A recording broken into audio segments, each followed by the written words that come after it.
एक रोज दैनिक भास्कर के editorial page पर मेरा लेख छपा था। एकर ज्ञान की महाशक्ति बनना है तो शिक्षा क्षेत्र में सुधार लाए।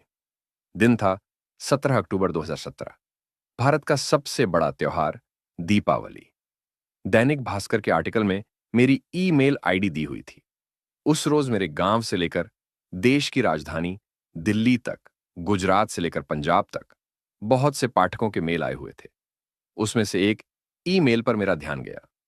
मेल में लिखा था, I read your article in Dainik Bhaskar. It was great.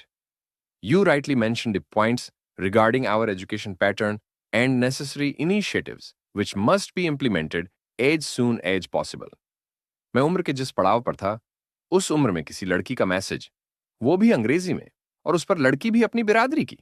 एक साथ इतने संयोगों ने मेरे दिल की धड़कनें तेज कर दी।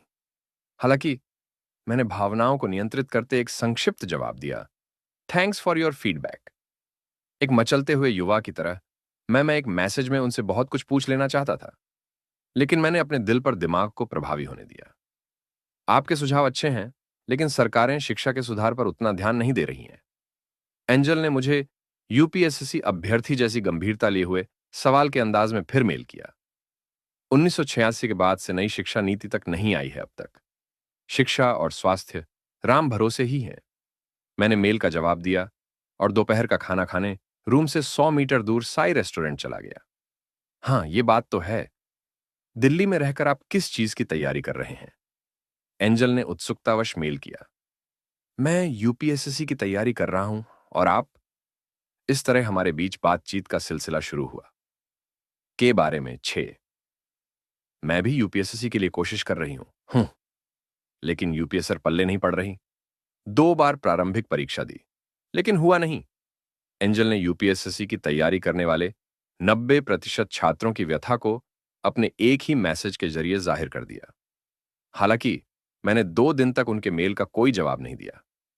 मेरे दोस्त लव गुरु का कहना था कि अगर लड़की को दोस्त बनाना है तो लड़की की साइकोलॉजी को पढ़ो, और कभी भी लड़की वर्चुअल मोड पर टेक्स्ट या फोन कॉल पर बात करे तो बात पूरी होने से पहले ही व्यस्त होने का बहाना बनाकर फोन काट दो या टेक्स्ट मैसेज का जवाब न दो।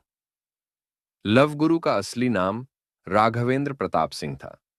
राघवेंद्र को हम लव गुरु इसलिए कहते थे क्योंकि मुखर्जी नगर और ओल्ड राजेंद्र नगर में तैयारी करने आने वाले नए नवेले नौजवानों को लव एडवाइस देने में उसका कोई सानी नहीं था।